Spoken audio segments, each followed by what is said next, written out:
প্রিয় ছাত্রছাত্রীরা, সোমনাথদার কোচিং সেন্টারে তোমাদের সবাইকে স্বাগত।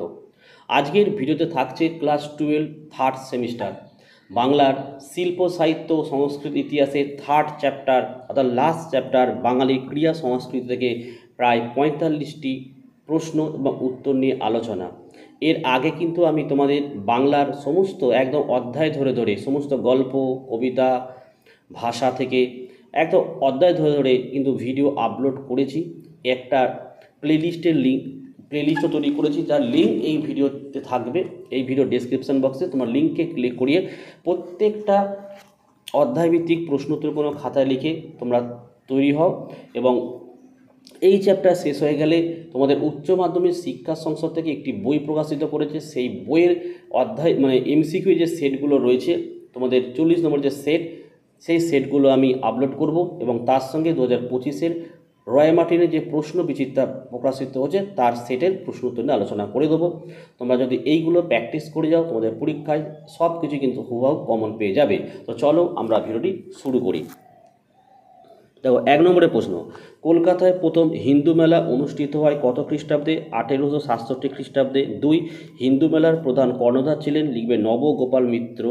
3, কুস্তি কোন দেশের জাতীয় খেলা? লিখবে জাপানের জাতীয় খেলা। 4, আধুনিক ভারতে কুস্তি চর্চা শুরু হয়? লিখবে বরোদায়। 5, গোবর গুহর নাম কোন খেলার সাথে যুক্ত? লিখবে কুস্তির সাথে যুক্ত। 6, কবি ঈশ্বরচন্দ্র গুপ্ত ফণীন্দ্র কৃষ্ণ গুপ্তের কে ছিলেন? লিখবে দাদু ছিলেন।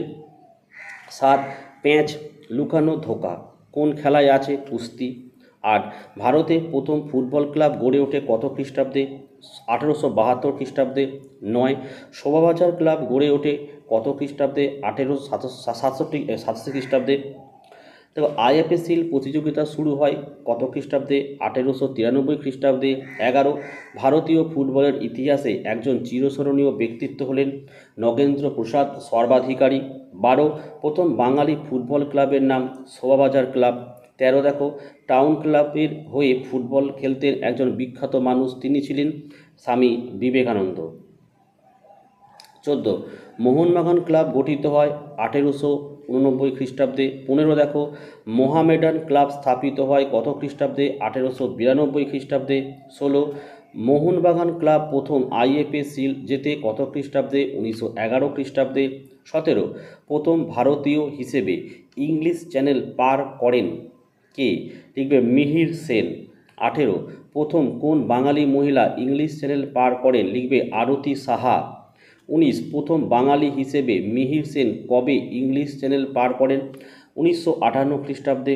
20, বেঙ্গল টেনিস অ্যাসোসিয়েশন গড়ে ওঠে কত খ্রিস্টাব্দে? লিখবে 1933 খ্রিস্টাব্দে।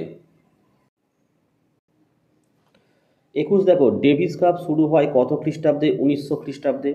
22, দেখো, লিয়েন্ডার পেস একটি গ্র্যান্ড স্ল্যাম দখল করেন। লিয়েন্ডার পেস কটি গ্র্যান্ড স্ল্যাম দখল করেন? 14টি। 23, দেখো, পশ্চিমবঙ্গ থেকে কে প্রথম গ্র্যান্ড মাস্টার হন? লিখবে দিব্যেন্দু বড়ুয়া। 24, দেখো, অ্যাথলেটিক্সে রাজীব গান্ধী খেলরত্ন পুরস্কার পান কে? জ্যোতির্ময়ী সিকদার। 25, দেখো, লৌহমানব নীলমণি দাস কার ছাত্র ছিলেন? ফণীন্দ্র কৃষ্ণগুপ্ত। 26, ব্রতচারী আন্দোলনের প্রাণপুরুষ গুরু সদয় দত্ত। 27, গুরু সদয় দত্ত কোন খেলার সঙ্গে যুক্ত? ব্রতচারী। 28, বাঙালির প্রথম সার্কাসের নাম ন্যাশনাল সার্কাস। 29, বাঙালির সার্কাসের প্রাণপুরুষ হলেন? লিখবে প্রিয়নাথ বসু। 30, প্রিয়নাথ বসু তার সার্কাসের নাম রেখেছিলেন? লিখবে গ্রেট বেঙ্গল সার্কাস। 31, দি ফিনিক্স অ্যাওয়ার্ড পান? উত্তর লিখবে PC সরকার। 32, দেখো, PC সরকার কত খ্রিস্টাব্দে মারা যান? লিখবে 1971 খ্রিস্টাব্দে মারা যান। নেক্সট, দেখো, PC সরকার কোন দেশে প্রয়াত হন? লিখবে জাপানে। 34, প্রথম বাঙালি সাঁতারু যিনি বিখ্যাত হয়েছিলেন? লিখবে মিহির সেন। 35, চীনের প্রাচীর বলা হতো? লিখবে গোষ্ঠপালকে। 36, চুরি গোস্বামী নামটি যে খেলার জন্য সর্বাধিক বিখ্যাত সেটা হচ্ছে ফুটবল। 37, বুলা চৌধুরী নামটি যে খেলার সঙ্গে যুক্ত? লিখবে সাঁতার। 38, জয়দীপ মুখার্জি নামটি যে খেলার সঙ্গে যুক্ত? লিখবে লন টেনিস। 39, বাংলার অন্যতম জনপ্রিয় খেলা হলো কবাডি। 40 হচ্ছে ব্রতচারীতে উল্লেখযোগ্য নাম, লিখবে গুরু সদয় দত্ত। 41 ব্রতচারী লোকনৃত্য সমিতি স্থাপিত হয় 1932 খ্রিস্টাব্দে। 42 ক্রিয়া সংস্কৃতির ইতিহাস, রাজেন্দ্রলাল সিংহ নামটি সার্কাসের যে প্রতিষ্ঠানের সঙ্গে যুক্ত সেটা হচ্ছে great Indian circus. 43 Bhupathi Majumdar নামটি যার সঙ্গে যুক্ত, খোখো। 44 জয়দীপ কর্মকার নামটি যার সঙ্গে যুক্ত, শুটিং। 45 বসন্ত সিংহ রায় নামটি যার সঙ্গে যুক্ত, পর্বতারোহণ। 46 গুরু সদয় দত্ত নামটি যার সঙ্গে যুক্ত, লিখবে ব্রতচারী।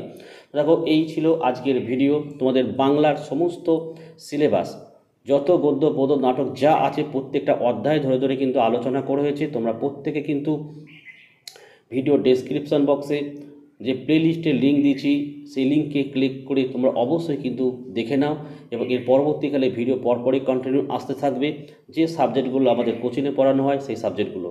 ঠিক আছে, ভিডিও ভালো লাগলে একটি লাইক করো এবং চ্যানেলে নতুন হলে চ্যানেলটিকে সাবস্ক্রাইব করো, পাশে থাকা বেল আইকন প্রেস করে অল নোটিফিকেশনটাকে অন করো, যাতে আমি যখনই কোনো ভিডিও আপলোড করব সবার প্রথম যেন তোমাদের কাছে পৌঁছে যায়। তো আজকের ভিডিও আমি এখানে শেষ করলাম। তোমরা প্রত্যেকে ভালো থেকো এবং সুস্থ থেকো।